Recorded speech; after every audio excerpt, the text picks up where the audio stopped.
Great. Hello, everyone. This is Matthew Schwab here with another episode of Matthew Schwab Listens. Today's interview is with Kenzie Clark. She is the founder and creator of Able Transition Consulting.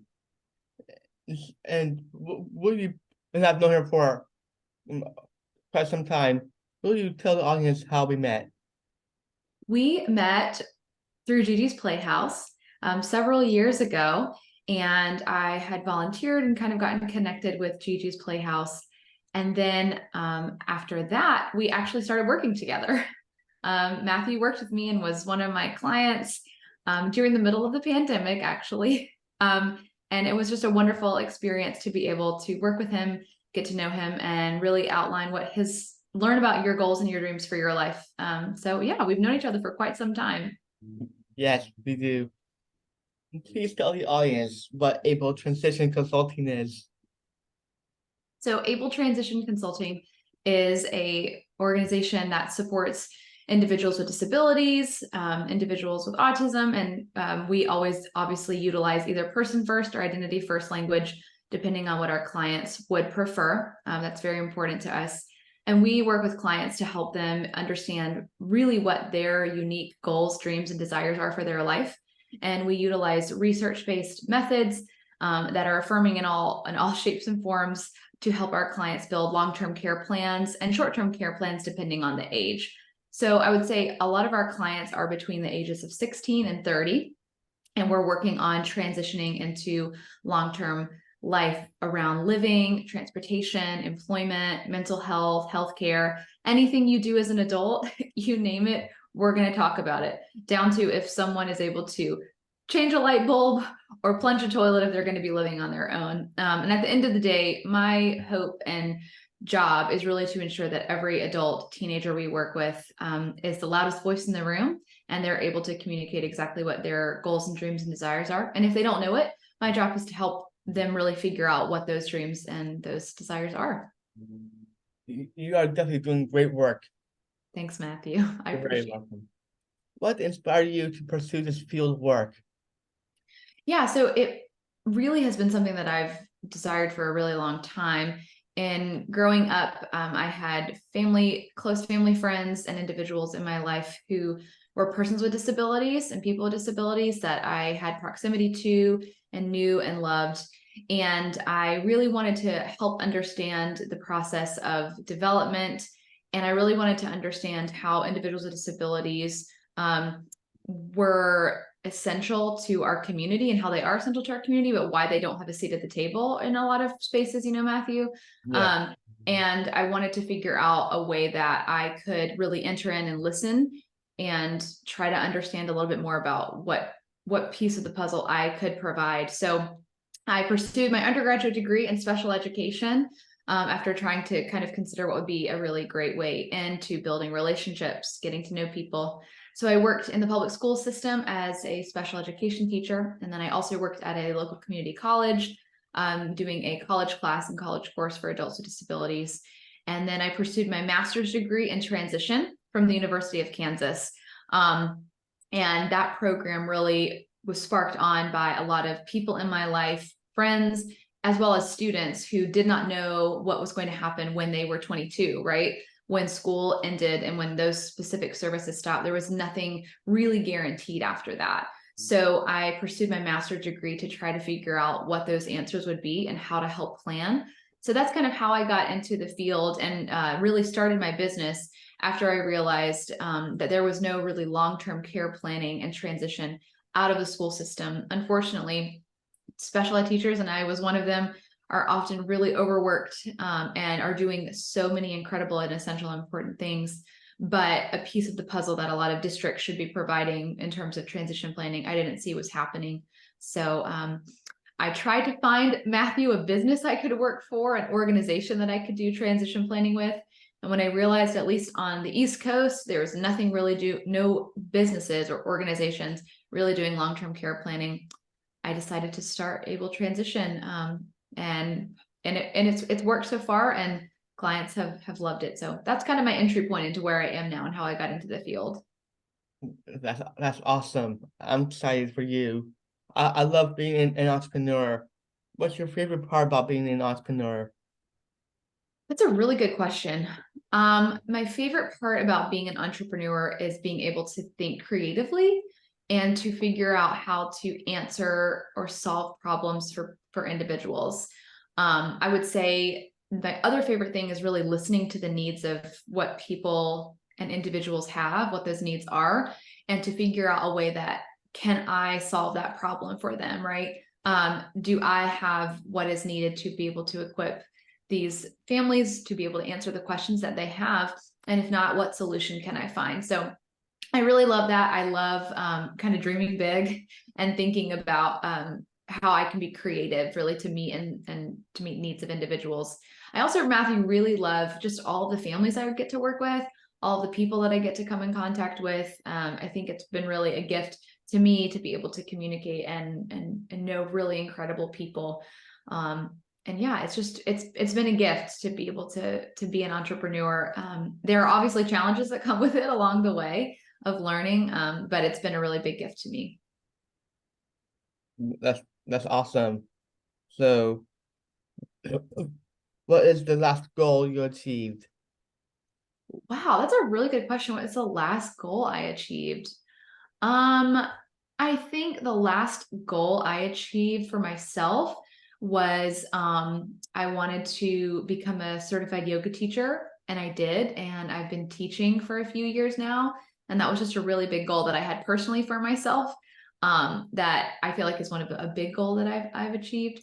I would say a small goal that I've achieved lately is just trying to be consistent with trying to go to bed at the same time every night. That's something I'm just trying to do, Yes. because sleep is very important and essential. So that's a big and a small goal I feel like I've achieved recently. Yep. So please tell our audience a bit about yourself and your family. So yeah, my name is Kenzie. I am married to my husband Alex, and we have a really sweet dog, May, that we love. She's a hound dog. We love her. Sometimes she has a definite attitude or sense of, who she is on her own.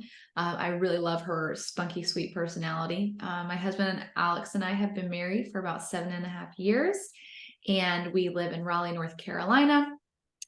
We live, Matthew, I think I've told you this, but our house is just surrounded by gardens. We have no grass.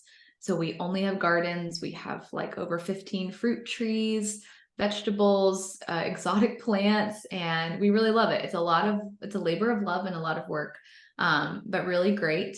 I enjoy traveling to see friends, be with friends, and I enjoy traveling to see my family, and family is really important to Alex and I. We love adventuring, hiking. I love doing yoga. Obviously, I said earlier, I'm a certified yoga teacher as well. We love camping out in the woods, camping under a tent. But I also like going on a nice vacation every so often and staying in a hotel room as well. Yeah. I also enjoy singing and playing the guitar. Music is a really big interest of mine. I love going to concerts and shows with family and friends. So yeah, that's just a little quick preview about me. Nice. So I'm a North Carolina native. Where are you originally from? Yeah, I am a North Carolina native as well. I am from right outside of Charlotte, North Carolina, so I live about 3 hours away from a lot of my family. Wow. Yeah, so I'm from right outside of Charlotte, grew up there. I loved growing up in that area. It was so nice because I love the mountains, and we were only about an hour and a half away from really wonderful places like Boone and Blowing Rock. And so I'm a North Carolina native as well and wouldn't change it for the world. That's good. How long have you lived in North Carolina? Since I was born. So my whole entire life. I was born in Charlotte, North Carolina, and I have lived around in different places in North Carolina since. So I love, we thought about moving away, and we love traveling and exploring new places, but North Carolina is and will always be home. That's good. It's always fun for me. Yeah, I agree. Yes. If money wasn't an issue, what would you do instead of working? Really good. What would I do instead of working? That's a really good question. I think I would probably still be in this field. In some way working, especially now after owning my own business. I probably would volunteer my time to really advocate for transition support. I'd probably also really want to connect with legislation, around things like the 1915 waivers, the innovations waiver, because there's such a wait list to it. So I feel like I probably want to stay in the general field, but figure out ways I could advocate more, work with legislation, and connect with people higher up. I probably would also really enjoy traveling and going to new places. Yeah, and I think that's a really great question, Matthew. I've not ever been asked that before. So I think that's probably what I'd do. I'd stay somehow connected to this field. I would also probably go back and get my PhD. That's something I'm thinking about doing maybe down the road. So I feel like I might go back to school. I love school and I love learning. So I think that might be another avenue I'd love to kind of consider. All right, that's you're very well educated. I would love to even be more well educated, Yeah. but it takes a lot longer and a lot more time commitment for a PhD. But it's a dream that maybe I'll meet one day. What gets your creativity flowing? That's a really good question. I think being outside, taking a walk. I really enjoy also writing, and kind of journaling my thoughts. So I feel like that gets my creativity flowing. Listening to music sometimes can really help me be creative. And a really good book. Sometimes if I read a good book and I get an idea from something, that can help me be creative. But I would say my tried and true method is just to get outside, to go on a walk, go on a hike, go explore something new, and just being out in nature. Sometimes it's gardening in my garden. um, and we have a large garden, so I'm doing a lot of weeding many days. And so weeding and being outside really just kind of helps me, disconnect a little bit from work and the to-do list and things that I have to do, and helps me kind of be in present and embodied within myself and my body, and really helps my creativity get flowing. What do you feel like helps yours? I don't know. It just No, no. Yeah. yeah, I mean, it just comes. It comes when it comes. Yeah. Yeah. That's awesome. I recently watched Dirty Dancing, and I could watch it again. What movie could you watch repeatedly? Oh, that is a really good question. I really enjoy a few different movies. You're asking me some hard-hitting questions today. Um, I would say there's a movie called Hunt for the Wilder People, that Taika Waititi directed, and it is just so funny and full of heart, and it makes me laugh and it makes me cry every time I watch it. So I could probably watch Hunt for the Wilder People over and over again. That that's good. But it's something that you're looking forward to. Something I'm looking forward to. Well, we just brought on a new team member at my business, a new business manager, and I am really looking forward to her expanding her role. I feel like it'll help me a lot in terms of my time. I feel the last couple months have just been really busy and been working a lot with clients, and so I'm really looking forward to her kind of gaining more skills and really taking over her role and really making it her own. I'm really looking forward to that collaboration. So that's like I would say my professional thing that I'm really looking forward to, is to kind of see how she also serves and supports our clients and our people that we support in our community and we collaborate with. And I would say personally, I'm excited for the holiday season. Right now it's the end of September, and I love the holiday season. Every Thanksgiving, I go to the beach with my whole family for a week, and it's one of my favorite weeks of the year. So I'm really excited for that week coming up. Me too. I love Christmas. You love Christmas? Yes, They're all great holidays. definitely. So I love dogs. Are you a cat or dog person? I'm a dog person. I have my own dog, May. She is some type of hound mix. We adopted her when she was about 3 months old.